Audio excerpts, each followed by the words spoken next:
بسم الله الرحمن الرحيم. أعوذ بالله من الشيطان الرجيم. ولا تنكحوا المشركات حتى يؤمنوا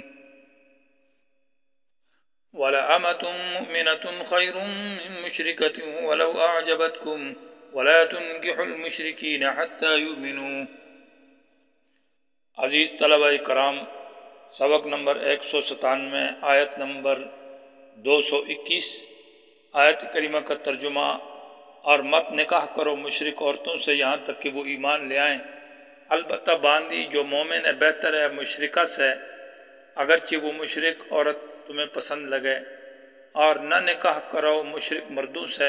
یہاں تک کہ وہ ایمان لے آئیں، البتہ بندہ غلام جو کہ مومن ہے وہ بہتر ہے مشرک سے، اگرچہ وہ مشرک تمہیں اچھا لگے۔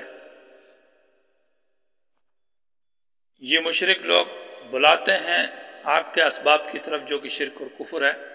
اور اللہ تعالیٰ دعوت دیتا ہے جنت اور اپنی بخشش کی طرف اپنے کلام کے ذریعے، اور اللہ کھول کھول کر بیان کرتا ہے اپنے احکامات کو لوگوں کے لیے تاکہ وہ نصیحت حاصل کریں۔ آیت کریمہ کے اندر چھٹا اصول ذکر ہے جو کہ تدبیر منزل کے اور گھر کی اصلاح کے اصول اور قواعد ذکر ہے، ان میں سے چھٹا نمبر ہے، اور یہ حکم بھی ذو جہتین ہے، یعنی دو طرف والا۔ اس میں ایک طرف میں خیر ہے اور دوسری طرف میں شر بھی ہے، یعنی مشرک عورتوں سے نکاح کرنا، یعنی ناپاک اور گندے عقیدے والی گندے اعمال والی عورتوں سے نکاح کرنا، اس میں دو جہت ہے۔ ایک یہ کہ ان کا حسن ہے، ان کا مال ہے، وہ بڑا خاندان ہے، تو خاندان اور مال کی وجہ سے تقاضا یہ ہے کہ وہ نکاح کی رغبت کی جائے تو اسے نکاح کیا جائے۔ دوسری طرف سے ان کا عقیدہ ہے، عقیدہ گندہ ہے، شرکیہ کفریہ ہے، تو اس حیثیت سے ان سے احتراز اور بچا جائے۔ تو ذو جہتین مسئلہ ہے یہ، اس لیے اس آیت کے اندر ذکر ہے کہ مشرک عورتوں سے جن کا عقیدہ ٹھیک نہ ہو، جن کے عقیدے میں کفر اور شرک ہو، ان سے نکاح نہ کیجیے، کیونکہ ان کے اندر نقصانات زیادہ ہیں۔ مصالح اور فوائد کم ہے اور نقصانات زیادہ ہے، اور جس چیز میں نقصانات زیادہ ہوں تو اس سے احتراز ضروری ہے۔ اس آیت کا ماقبل سے ربط یہ ہے کہ ماقبل میں یتیم کے مال کی اصلاح کا ذکر تھا، تو یتیم لڑکی ہے، اس کے مال کی اصلاح اور اس کی خیر خواہی، اس کی اچھائی کا خیال کیا جائے، تو اسی طرح اگر یتیم لڑکی ہے تو اس کے نفس کا بھی خیال کیا جائے۔ تو انسان کے ذہن میں یہ بات آتی ہے کہ وہ یتیم لڑکی ہے تو اس سے خیر خواہی اور اصلاح یہ ہے کہ اسے نکاح بھی کیا جائے۔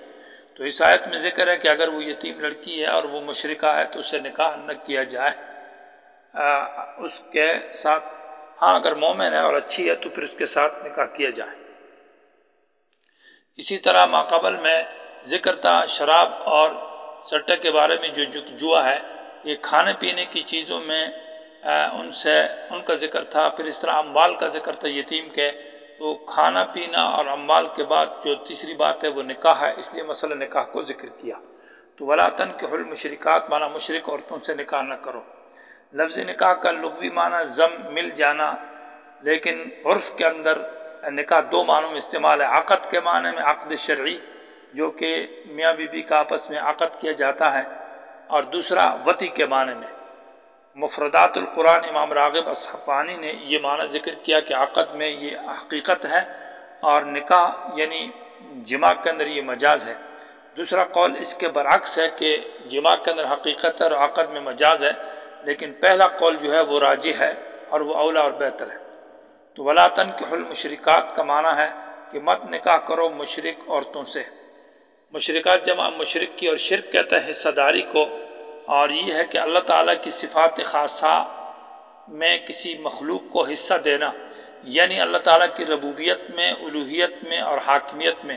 جو اللہ کی ربوبیت کی صفت ہے کہ اللہ متصرف ہے اور رب ہے، پالنے والا، یہ صفت مخلوق میں، یا الوہیت حاجت روائی مشکل کشائی، یا حاکمیت جو اللہ کا قانون سازی ہے وہ مخلوق کو دینا، اور مخلوق عام ہے، چاہے وہ نفس کی خواہشات ہو، انسان ہو، جنات ہو، ولی ہو، فقیر ہو، قبر ہو، شجر ہو، تو اس کو شرک کہا جاتا ہے۔ یہاں پر یہ بات سمجھنی ضروری ہے کہ مشرک جو ہے وہ دو قسم کے ہیں، ایک مشرک اہل کتاب ہے اور ایک مشرک غیر کتابی ہے جو کہ آسمانی دین کے قائل نہیں ہے۔ مشرک جو ہے غیر کتابی جو ہے وہ جب شرک کرتا ہے تو وہ شرک کو دین سمجھ کر کرتا ہے، جیسے کہ مجوس ہو گئے، ہندو ہو گئے، سکھ ہو گئے، تو ان کے بارے میں تو بالاتفاق یہ ہے کہ ان کے ساتھ نکاح کرنا جائز نہیں ہے۔ دوسرا مشرک کتابی ہے، اور مشرک کتابی ہے جو آسمانی دین کا قائل ہے، تورات کا قائل ہے یا انجیل کا، یہود میں، عیسائیوں میں سے یا صابئین میں ہے، تو وہ بھی شرک کرتا ہے، لیکن وہ گویا کہ شرک کو تبدیل کر کے یعنی دین سمجھتا ہے، ایمان سمجھتا ہے، شرک کو شرک سمجھ کر یعنی شرک کو دین نہیں سمجھتا۔ تو وَلَا تُنْكِحُوا الْمُشْرِكَاتِ میں معنی یہ ہوگا کہ نکاح نہ کیجیے مشرک عورتوں سے، تو معنی یہ ہے کہ غیر کتابی۔ تفسیر ابن جریر رحمہ اللہ نے اتفاق ذکر کیا امت کا کہ مشرک اہل کتاب سے نکاح کرنا جائز ہے، اور سورہ مائدہ کی آیت ہے کہ اس میں اس کی اجازت دی ہے، اور ان کا ذبیحہ بھی حلال ہے۔ یہاں پر ایک اور مسئلہ ذہن میں یاد ضروری ہے، وہ یہ ہے کہ اہل کتاب جو ہے ان کو مشرک کہا جائے گا یا نہیں، یا یعنی اہل کتاب جو کہ آسمانی دین کے قائل ہے یہ مشرک ہیں، یا قرآن و حدیث میں ان کو مشرک کہا یا نہیں؟ تو اس پر قرآن کے نصوص سے چند دلائل ہے۔ ایک یہ ہے کہ پہلے گزر چکا ہے وما کان من المشرکین، کہ ابراہیم علیہ السلام مشرکین سے نہیں تھا، یعنی مشرکین وہاں یہود اور نصارہ کو کہا ہے، اور وہ اہل کتاب ہے، تو اس آیت کے اشارے سے معلوم ہے کہ اہل کتاب مشرک ہیں۔ اور دوسری دلیل یہاں پر یہ آیت ہے وَلَا تُنْكِحُوا الْمُشْرِكِينَ، کہ مشرک مردوں سے نکاح نہ کرو، تو اتفاق مفسرین کی مشرکین میں یہاں اہل کتاب بھی داخل ہے، کہ اہل کتاب مشرک ہو تو اس سے بھی نکاح جائز نہیں، اور غیر اہل کتاب مشرک ہو تو اس سے بھی اپنی لڑکی دینا جائز نہیں ہے۔ یہ دوسری دلیل ہے، تو معلوم ہوا کہ اہل کتاب مشرکین میں داخل ہے۔ تیسری دلیل اس پر یہ ہے کہ حضرت امام بخاری رحمہ اللہ نے حدیث ذکر کی ہے کہ حضرت عمر رضی اللہ تعالیٰ عنہ کے دور میں ابن عمر کو خیبر کے یہودیوں نے ان کے جسم کے ہاتھ ناک کاٹ دی اور نقصانات کیے، تو حضرت عمر رضی اللہ تعالیٰ عنہ نے کہا کہ ان کو یہاں سے نکالا جائے۔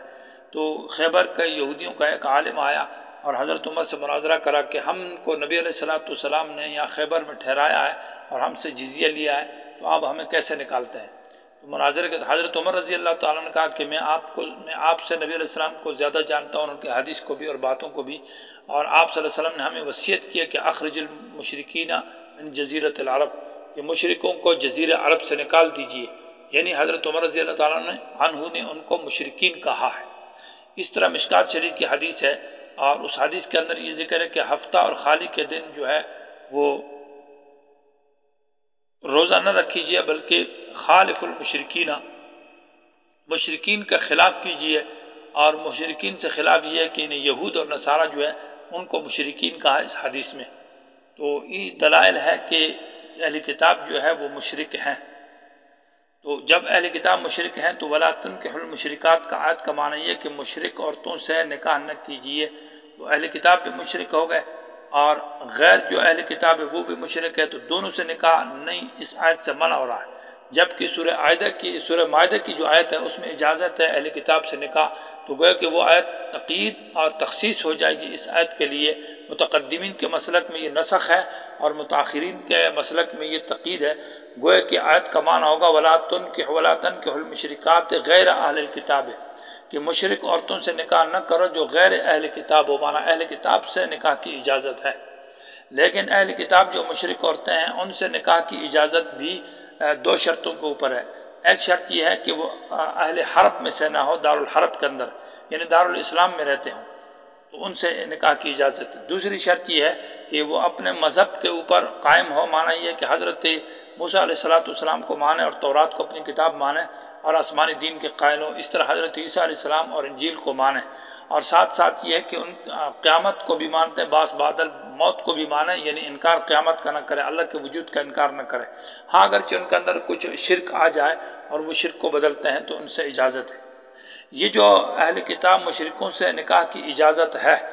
اور باقی غیر جو اہل کتاب ان کے مشرکین سے نکاح کی اجازت نہیں ہے، اس کی وجہ یہ ہے کہ یہاں پر اصول ہے، اور وہ اصول یہ ہے کہ چونکہ مرد کا جو ہے نا اثر رسوخ ہوتا ہے عورت کے اوپر، اور مرد کا اثر جو ہے وہ عورت پر غالب رہتا ہے، تو مشرک عورت سے جب نکاح کرے گا مسلمان مرد تو وہ اس کے سامنے اس کو دعوت دے گا، ترغیب دے گا، تورات لائے گا، اور تورات کے اندر تو شرک نہیں ہے، انجیل میں شرک نہیں ہے، تو اس کو توحید پر لے آیا جائے گا لہٰذا اس سے وہ اس کی جو شرک ہے وہ ختم ہونے کا زیادہ امکان ہے، اس لیے اسے نکاح کی اجازت ہے۔ اس کا شرک گویا کہ خفیف ہلکا ہے، ختم ہو سکتا ہے، جبکہ غیر اہل کتاب ہوگا تو وہ کتاب کو تو نہیں مانے گا وہ عورت، تو اس لیے اس کا شرک ختم نہیں ہو سکتا۔ اور دوسری طرف سے اصول یہ ہے کہ مشرک کو نکاح میں عورت مسلمان دینا جائز نہیں، چاہے وہ مشرک اہل کتاب ہو یا غیر اہل کتاب ہو۔ غیر اہل کتاب کو تو دینا بالکل ناجائز ہے، اور اہل کتاب کو بھی دینا جائز نہیں ہے اپنی لڑکی مسلمان اہل کتاب مشرک کے نکاح میں، یعنی یہودی اور عیسائی کے۔ اس کی وجہ یہ ہے کہ پھر مرد کا اثر رہے گا تو وہ اس مسلمان لڑکی کو وہ یہودی اور عیسائی جو ہے نا اور شرک میں لے جائے گا اور اس کو مبتلا کر دے گا۔ لیکن اس دور کے اندر جو ہے جو کہ اہل کتاب ہے، یہودی ہے یا عیسائی ہے یا جو بھی ہے، ان کے اندر چونکہ وہ اہل کتاب بھی کی حیثیت نہیں رہی ہے، اب ان کے اندر دہریت آ گئی ہے، وہ قیامت کے انکار بھی کرتے ہیں اور ان کے اندر بہت ساری خرابی ہیں، لہٰذا ان کے نکاح سے اجتناب کرنا ضروری ہے۔ لیکن ویسے مسئلہ کی حیثیت سے اہل کتاب کو ساتھ نکاح مشرکہ کے ساتھ جائز ہے۔ یہاں ایک اور مسئلہ سمجھنا ضروری ہے، وہ یہ ہے کہ اس امت جو ہے، اس امت والوں کو اہل کتاب کہا جائے گا یا نہیں۔ اگر اہل کتاب کہا جائے گا تو ان کا حکم پھر کیا، اور نہیں کہا جاتا تو پھر کیا حکم ہے؟ اس میں علماء کی دو آراء ہے، اس زمانے کے علماء کی۔ ایک یہ ہے کہ اس امت کے جو لوگ ہیں جو قرآن کو مانتے ہیں ان کو اہل کتاب نہیں کہا جاتا۔ جب اہل کتاب نہیں ہے اور ان کے اندر بھی تو شرک ہے، شرک فی تصرف ہے، شرک فی الحاکمیت ہے، حکم اور قانون سازی میں شرک کرتے ہیں، اس طرح شرک فی الدعا اور فی العبادت ہے، تو پھر ان علماء کے نزدیک جب یہ اہل کتاب نہیں ہے تو یہ مرتد ہیں اور یہ مطلب یہ غیر اہل کتاب ہے، لہٰذا ان سے کسی صورت میں نکاح جائز نہیں اور ان کا ذبیحہ کھانا بھی جائز نہیں ہے۔ یہ علماء گوئے کہ ایک متشددین ہے اور اس میں سختی ہے، جبکہ دوسرے اہل علم اور اکثر اہل علم کا یہ قول ہے کہ اس امت کے لوگ جو ہے وہ اہل کتاب میں ہیں، اور اس پر دلائل یہ ہے کہ اس امت کو اہل کتاب اس لیے کہا جائے کہ اس میں سے پہلا حضرت امام ابو حنیفہ رحمۃ اللہ علیہ جو ہے نا مصابئین کو وہ جو گروہ ہے کہ اہل کتاب جو ہے یہ خاص ہے یہودیوں کے اور عیسائیوں کے ساتھ، تو اس کی جو دوسرا گروہ ہے جو اس امت کو اہل کتاب نہیں کہتا ہے، ان کی دلیل یہ ہے کہ اہل کتاب کا لفظ خاص ہے یہود اور نصارہ کے ساتھ، تو ان کی تردید کے لیے پہلی دلیل یہ ہے کہ امام ابو حنیفہ رحمۃ اللہ علیہ اور باقی اہل علم جو ہے کچھ ان کے ساتھ ہیں، انہوں نے سابئین کو اہل کتاب میں شمار کیا ہے، تو یہ ان کا دعویٰ صحیح نہیں ہوگا کہ اہل کتاب خاص ہے یہود اور نصارہ کے ساتھ، بلکہ سابئین امام ابو حنیفہ کے قول میں اہل کتاب میں ہے۔ دوسری دلیل یہ ہے کہ سورہ آل عمران کی جو آیت نمبر 187 ہے، اور اس طرح سورہ توبہ کی آیت نمبر 34 ان کثیر من الاحبار والرہبان اور وَإِذَا أَخَذَ اللَّهُ مِيثَاقَ الَّذِينَ أُوتُوا الْكِتَابَ لَتُبَيِّنُنَّهُ، ان آیات کے ذیل میں مفسرین نے اجماع تصریح کی ہے، وضاحت کے ساتھ لکھا ہے کہ اس امت کے علماء جو اوت الکتاب جو ہے، اس امت کے علماء کو بھی اہل کتاب کہا گیا ہے اگرچہ وہ اس امت سے کیوں نہ ہو۔ اور تیسری دلیل یہ ہے کہ ان کثیر من الاحبار والرہبان کی جو آیت ہے، اس کے اوپر جب یہ آیت نازل ہوئی تو حضرت معاویہ رضی اللہ تعالیٰ عنہ نے کہا کہ یہ آیت اہل کتاب کے بارے میں نازل ہے جو یہود اور نصارہ ہے، تو ابو ذر غفاری رضی اللہ تعالیٰ نے کہا نہیں، ان کے بارے میں نزلت فینا و فیہم، ان کے بارے میں بھی اور ہمارے بارے میں بھی ہے، لہذا یہ جو آیت ہے یہ اس امت کے علماء کو بھی شامل ہے کہ ان کو اہل کتاب میں شمار کیا ہے۔ اسی طرح امام بخاری رحمہ اللہ نے جو ہے ان کثیر من الاحبار والرہبان کی آیت جو ہے اس کو اس امت کو بھی داخل کیا، اس پر روایت پیش کی ہے کہ اس امت کے لوگوں کو اہل کتاب کہا گیا ہے۔ اور چوتھی دلیل یہ ہے کہ